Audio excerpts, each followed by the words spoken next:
Hi friends, well it happens 35,000 kilometers or 20 something miles, thousands of miles, and kaboom, this rim just exploded.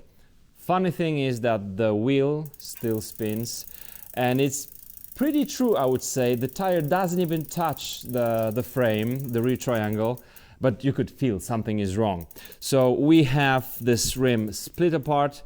Today we are replacing this one with a new one. What could go wrong with buying a new rim for your old and tired wheel, and what could go wrong during the replacement of the rim? Let's go. Let me show you first what's happened here. Yes, this rim is split. It actually exploded. Yeah, that's what happened. I put a little bit more air for riding on the tarmac, and that's what happened. It wasn't too much. It was just more than usually. And yeah, the fatigue of this material happened after about 35,000 kilometers. So I'm gonna replace the rim. You might want to replace the spokes as well and the nipples, but there's so many spokes, they are not thin, they are not butted, so I'm not gonna do it, because look, this wheel is almost true. It only moves when it exploded. So the bike could still ride. That's interesting. So the number of the spokes and how good the spokes are, and of course the amount of the material used for the rim itself actually saved the rider of this bike. Now let's replace the rim. And this is your ultimate kit for replacing the rim on the wheel. You need some kind of an axle so that your wheel will be assembled right here. It will be stable and you will be able to rotate it. Mine is just assembled to the vise. And then those two rims, the old one and the new one, are put together with the zip ties. These are not disposable zip ties. You can close and open them multiple times. This is the valve hole, and then we go around. Everything is matching right here. The question is how to buy the new rim. The dimension of the wheel in inches is not enough, like 29 inch. This one is 650B. You also need to have the same depth of your rim. Just imagine like that one, the old one was the aero, like really deep section rim. The spoke would be much shorter, right? For the same size of the wheel. So you need to match this. As you can see, my two rims really match together, so I can use the same spokes. The same spoke length will be fine for my new rim. The number of the holes is important because we keep the hub. The hub has a certain number of holes, 36, 18 on each side. So here we have 36, and I must tell you that I did have some problems finding the 27.5 rim for 36 spokes. 32, no problem. 36, problem. So I was able to find a little, actually a lot thinner. Like the width is 32 millimeters, the internal one, which is okay for that, let's say, trail kind of enduro e-bike. And here we have 37, so it's almost 5 millimeter difference, but this one will be fine. It's not 25, it's not 30, it's 32 internal, it's okay. Our whole job right now is to remove the spokes from the old rim and assemble them to the new one. The thing is, I need to have very flexy old wheel, so almost no tension on those spokes, so that I'll be able to take this one and pull it and put it inside this hole. You see, this is the non-drive side, this is the drive side, no cassette, no rotor here. And now I need to loosen all the spokes and then translate them to the new rim. Important thing is the placing. That's why we have two rims together, so that I'll be able to do it one by one. And also don't change which spoke will be internal, which one will be external. You see, this is external, internal, external, internal. That's important too. Always starting from the same place, which is the valve hole here. And how to undo spokes? First off, you need the right size of your nipple tool, because there are different sizes. As you can see, this one is nice and tight. And to undo it, just imagine that this is a nut, and you are removing the nut from the spoke, from the thread. So when you look from the upper side, it goes clockwise, but when you go from here, it goes counterclockwise, like that. 3 or 4 turns for each. Well-prepared wheel looks like this. There's no tension on my spokes. I'm ready to transfer them. Not translate, transfer. I will be using this and this. And again, I'm starting from the valve hole right here. Why do I like having the wheel like this? Because the nipples will sometimes fall inside, like into the rim, and now gravity helps me getting them. Okay, let's remove this one. Tick. And this goes here. We've got the first spoke. I'm not putting any tension on it, just assembling it. Like that, that's enough. Now we do it with all the spokes. The non-drive side is ready. Just remember to put those spokes into the corresponding holes, not like removing this one and putting this one right here. Okay, so this is done. I decided to put a little bit of grease on all those threads. I'm surprised how well it works after all those years riding in the mud and dirt, but still I think it would be better. It would be also much easier for me to true the wheel, and there is 36 thick spokes. I'm not afraid that those will be going undone by itself. So again, starting from here, removing the nipple. It's undone.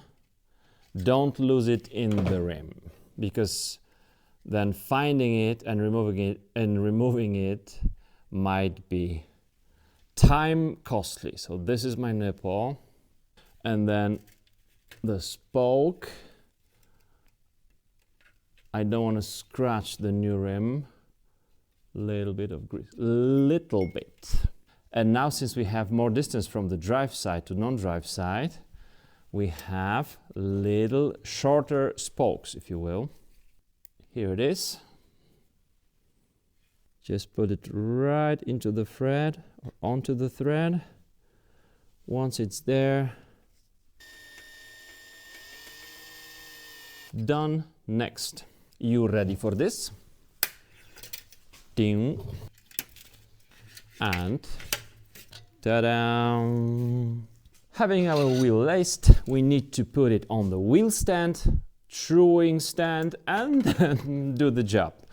Tension the spokes and center the rim. But since most of you watching this video don't have this thing, you don't actually need in order to do it like once a year or once a couple of years. I'm gonna do it with you on the bike. My bike lies like this. Now I'm gonna ask you for just one thing, patience. Remember, the first rule is that the rim without the spokes is actually true. So we don't need to true the wheel. We need to tension the spokes without making the wheel crooked. My friends, I'm just finishing my thermal insulation and it will be warm in here. Finally, but anyway, we have the wheel installed in the bike. One thing, I have this electrical tape on one spoke, just in order to know, okay, I've made the full spin. It's not necessarily to be done, but it's here. But what's necessary is these 3, not 2, but 3 zip ties. I'm gonna show you how to cut this one. It's still uncut. So let's say that was number 1. This is number 2. And here is number 3. What do? They simulate my left clock. That's when the rim goes to the left. My right clock. That's when it goes too much to the right. And then this thing. This is for both centering the wheel and also up and down movement. You can, on that zip tie, you can also mark the center of your frame. Why not? But I'm using it mostly for up and down movement. Let's cut this one. And so my friends, I want this zip tie to be a little bit longer than the distance from this tube, from the frame to the surface of the rim. So that would be it. And I want a little longer one. It's not for just one use. I used to use it without the truing stand a lot. Ta-da! So I've got these three. I'm gonna put them really close to the rim so that they almost touch the rim. 1, 2, and the third one. And let's see the wheel.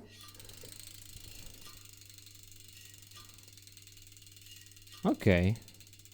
And here are the directions. Number 1, I need to keep my rim center in the frame, not looking at the chainstay, because these chainstays are asymmetrical here. So I'm gonna look at these sit stays. That's number 1.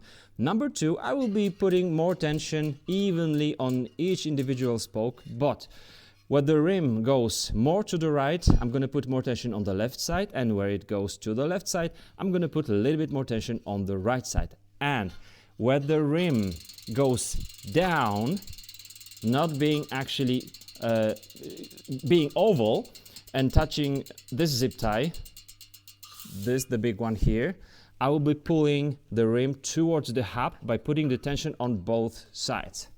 All right, let's start with this place. We've got the rim going down towards this zip tie right here, and it's centered. So I'm gonna pull on these. It starts here. 1, 2, 3, 4 spokes evenly towards the hub.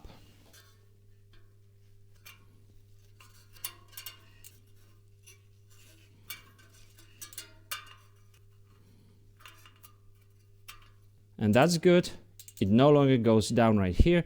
Now evenly all the spokes, just keeping it centered in the frame.